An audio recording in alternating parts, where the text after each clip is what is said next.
Makeup, to me, is an art form. It is a temporary art form that is created and destroyed on a daily basis, but it is still an art form, especially when practiced by what I consider a makeup artist as opposed to a makeup person.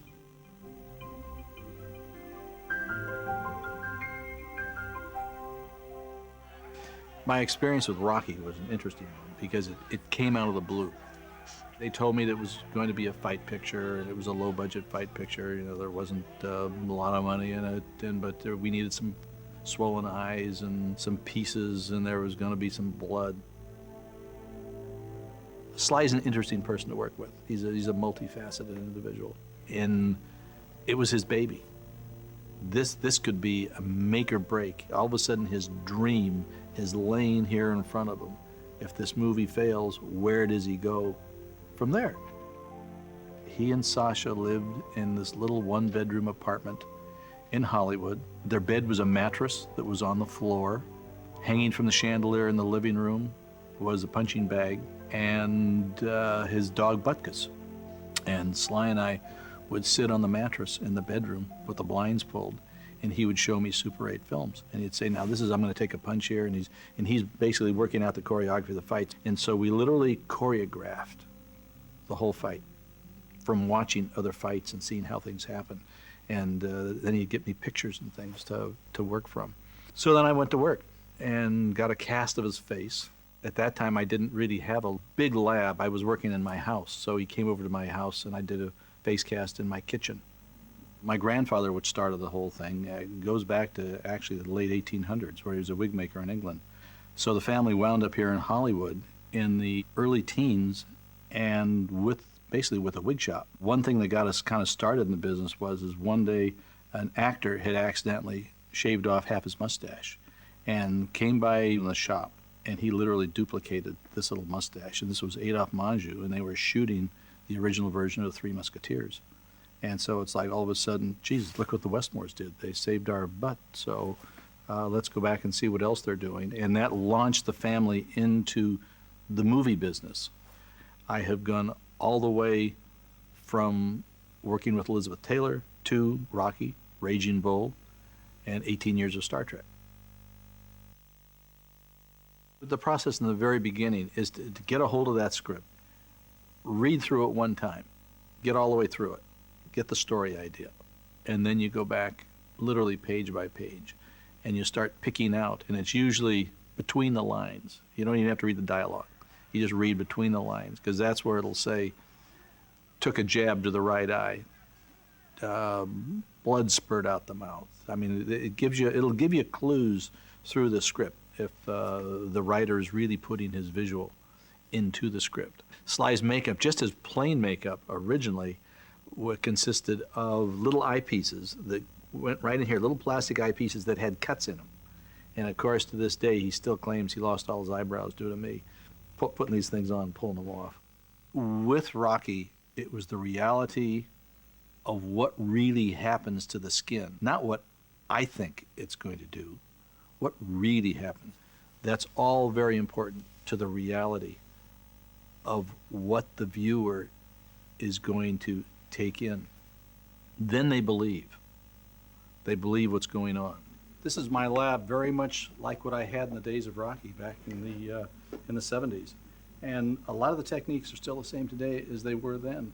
And these are the actual molds that I used for the film. The same very heavy-duty plaster Sly had to wear, little pieces over his eyes every single day as the Rocky character. And this is the mold. This is above his eye, right here, and those are the little teeny pieces. And they were pressed out of plastic.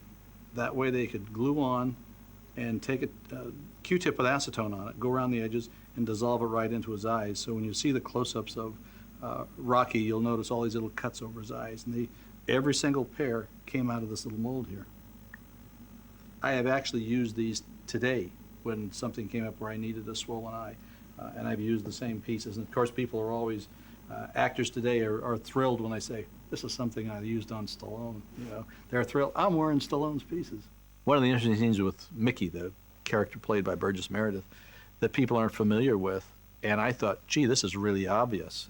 And until it's pointed out that he was wearing cauliflower ears and a broken nose and a tube shoved up one nostril to literally give his nose this S shape, and the old punch-drunk fighter would glue his ears back and glue in these appliances into them and put little red silk fibers into the plastic so they disappeared right into the skin. For the 3 pictures that he worked in, he wore that every single day. And it's funny, it's people look at the movie and they think that that's what Burgess really looks like. The final fight of Rocky, which was really the culmination of this whole thing, that everybody runs out of that movie ready to fight. Put your hands up there, chump. I'm not fighting. Come on. Every round was laid out ahead of time. We knew that we were going to fight for the first 3 rounds and maybe nothing would happen. But then all of a sudden Apollo Creed is going to land a right to one eye and his cheek's going to start swelling a little bit. So round 4, Sly's going to get a little piece. Then in round 5, maybe he's going to hit Apollo Creed over the other eye and it's going to split a little bit and he's going to get a little blood, which happens over here then on Carl. Then by the time we get to round 6, the little piece here on Sly, it has to be changed to get a little bigger, and Carl's cut over here is starting to swell a little bit. And this goes on like that all the way through with both eyes on both characters until round 15, to the point where Sly's eye is totally closed up. Continuity is very important when you're doing pictures like this, because you have to keep track of the swelling going on, bruises coming and going. My thought all the time is what looks real, what looks real. It can't look like a studio, it can't look strange, you know, it has to always have this touch of realism to it. Down here on the table, when we had the multiple molds that changed, these are actually Sylvester Stallone's eyes.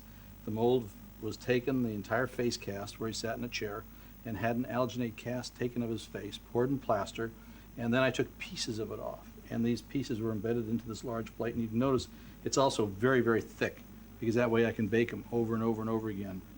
In making the progression of appliances, and if you notice inside the mold here, there's marked a 1, and in this plate over here, there's a 3. And they went from this size here to larger and smaller, and that way in my continuity I could keep track of if they had a number 1 piece on next to number 2 and number 3, or going down the opposite way if swelling was going down. And that way I could pour the rubber into the mold here. Now the foam rubber is made up of liquid latex, and chemicals are added to it to give it body and strength, and it's whipped up in the blenders. They're regular household blenders, and the latex is whipped up to the consistency of chocolate mousse. And then it is poured into these molds. The molds are closed up, and then this mold, when the rubber sets, is put into an oven, and they cook at 200 degrees. So that rubber is put in there, and we vulcanize the rubber the same as if you were making a tire, and the heat in the oven sets it up, makes it nice and firm. This is the same technique that I used on Rocky almost 30 years ago. This is an art form that I enjoy, and I want other people to enjoy. It's not something I want to stand out and say, oh, gee, what a great makeup, but gee, what a great movie, what a great character, that it all becomes part of the film. My Uncle Perce said one time, many, many years ago, the best compliment for a good makeup is no comment at all. You're giving the actors something to work with, to be able to look into the mirror and say, I've been hit in the face. I've been hurt. I feel hurt. I can feel hurt because I look at this and I can see that there's something going on. And as this fight went on, and the face would swell, and Sly could look at that, and Carl could look at that, and they could feel this beating going on. If my pieces didn't work, it blows the visual image of it right away, no matter what else goes on, whether the script was great, the acting was great, everything else is great. There is a reality that has to be there in the wigs in the bone structure, in the muscle structure, and that's what you need to understand as a special makeup artist. With Carl's skin tone, it had to be very careful that things with all the water and the powder and things, that things didn't start looking ghosty or looking pale. So it was a little bit more of a challenge to match up his skin tone, because here we have a piece of rubber on here that has to blend into his natural skin tone. So I am controlling the looks between fair skin and dark skin. You had to put more highlights into Carl's bruises so they would show, as opposed to Stallone's. With those you could put, you put the reds, the purples. But with Carl, I had to use more yellows and light greens and things like that to bring out the bruises, so you really got the feel that this man was starting to swell. And so there is a different color palette for both actors.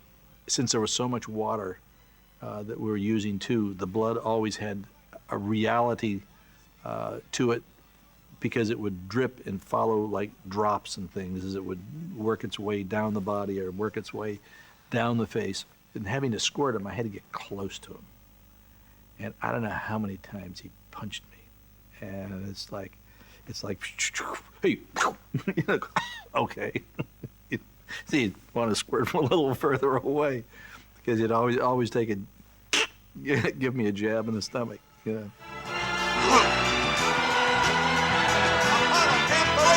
Rocky is a success story of which we all got to be part of, and to be able to feel that success, and that there is, the American dream that does work, whether it's on the screen or in his personal life. The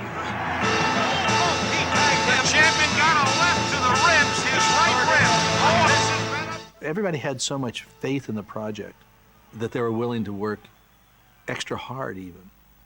I can't see nothing. Gotta open my eye. Cut me, Mick. I don't want to do it. Well, cut me.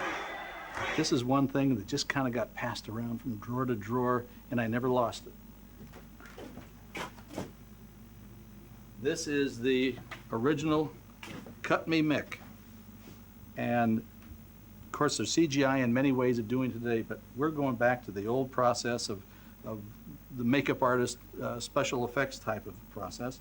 And this razor blade, the edges were rounded off so it wouldn't actually cut Sly. And then a ball, literally from a squirting flower, was taken, a small tube taken across here.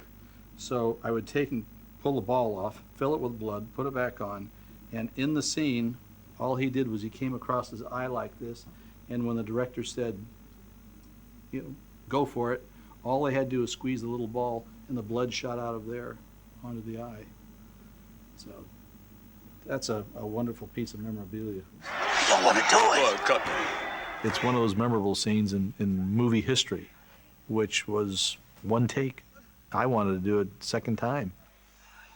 The blood's coming from a different area than you think it is. It's like we fooled the audience, and it was our own little magic trick for the movie. It was such an experience. I mean, not only the film, but my association with Sly, that no matter what else I was doing, a Rocky II was a no-brainer to say yes to. Rocky III, the same thing.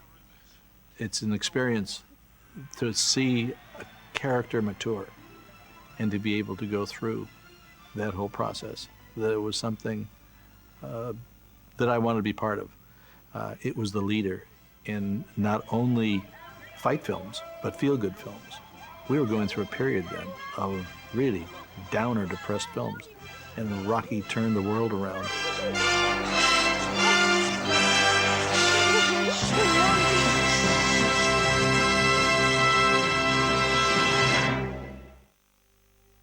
As a makeup artist, Rocky was one of my biggest challenges to that period in time, and literally set a tone for me in my career from that point on. It's one of the real highlights of my career.